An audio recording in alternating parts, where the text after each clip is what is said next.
In a grand hall, Lady Asendra greets Eugene, remarking that he's much younger and prettier than she'd expected. When asked whether he's aware of the rumors about him, he responds with calm composure, acknowledging that many such stories have been circulating.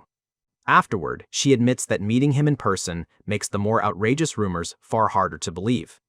While her attendant, Sir Gecko, protests his insolence, Lady Asendra simply laughs, amused by the directness. She declares that she likes him, though he clarifies he wasn't trying to get on her good side. Getting straight to business, he states he has both a favor to ask and an offer to make. She shrewdly guesses his favor, for her to officially acknowledge his rights over the villages he now controls. He then simply asks, "Can she?" while maintaining his calm and confident demeanor.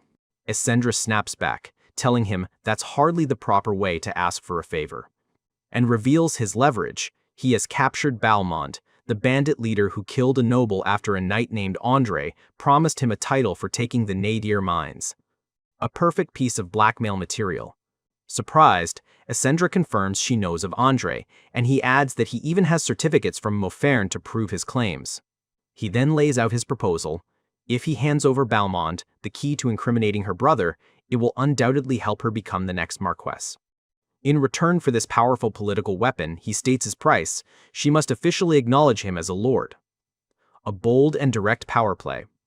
Her tense demeanor breaks into laughter as she apologizes for being cold, readily agreeing to provide a certificate and a monetary reward. She admits that she initially thought he was just there to start a fight, but when asked to acknowledge his rights over some land amid all the chaos surrounding the succession, he insists that she has the legitimacy regardless, and she replies that he is well aware of it. Asendra begins to explain the complex political situation, revealing that while she could take the position any time, the royals' interest in Karlsbygden complicates matters, and elaborates that her brother, Gabriel, is currying favor with the king, which would weaken her power even if she inherited the title. Becoming the Marquess under these conditions would leave her with only half her power and under constant threat from her brother. However, she confesses that a sense of duty is preventing her from openly antagonizing her younger brother, despite his actions. A difficult position for any family leader. Frustrated, she vents that her greedy brother is now demanding ownership of the family's dungeon. When Eugene asks if the dungeon is on land she owns in the demonic realm, she confirms that she needs to raid it. She then reveals another complication: their fourth sibling, Edric, is blocking the path to the demonic realm and demanding an exorbitant toll to pass through his estate. Meanwhile, their other siblings remain neutral in the power struggle, unwilling to antagonize either side by choosing a faction. To this, Eugene astutely points out that by charging a toll, Edric is actively signaling that he is not on her side. She laments that after paying the wages for knights and mercenaries, there would be no profit left from the raid. She fumes over her younger brother's betrayal, recalling how she used to take care of him when they were children. As she calmly places her hand over Eugene's gloved hand, she dismisses the idea, stating that the toll fee for his 100+ men would be astronomical. Bemused by his proposal, she asks if he often gets called crazy, to which he calmly replies, "Not once." Sometime later, Eugene's forces arrive at the border, a large chasm spanned by a single bridge that leads to Lord Gabriel and Lord Edric's estates. Sir Galfredic relays Eugene's stern warning to the troops: do not cross the bridge, or he will personally crush their skulls.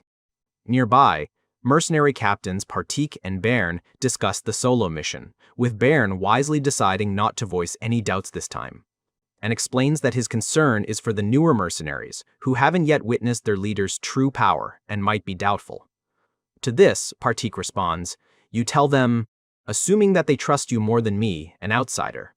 Eugene overhears Partik delegating the task of managing morale to Bairn, trusting him to convince any skeptics. With the mercenary captains handled, he contemplates his next move, but his companion, Miriam, alerts him to another problem, and points out the disgruntled-looking knights, suggesting that he should probably appease them. His eyes glowing ominously, he admits his first instinct is to simply beat them into submission.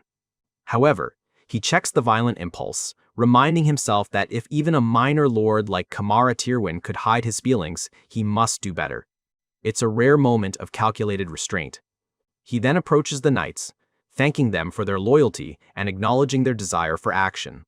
But their leader expresses that they feel slighted by his decision to go on the raid alone, questioning if they're not considered good enough. However, our guy expertly placates them with flattery, assuring them that any lord would wish for such great men, and that Lady Asendra herself has high expectations of them. He then summons his subordinate, Luke, ordering him to give it to the knights.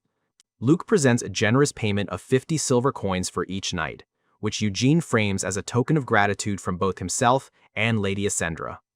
As Miriam praises his improving acting skills, he asks the knights to monitor the situation for a few days, calling it an opportunity to show their skills to Lady Asendra.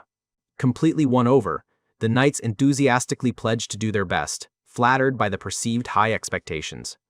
Just then, Sir Gecko returns, confirming that he has secured permission for entry, and Eugene prepares to leave immediately. Just then, Gecko makes one final plea for him to reconsider, calling the solo mission reckless rather than brave.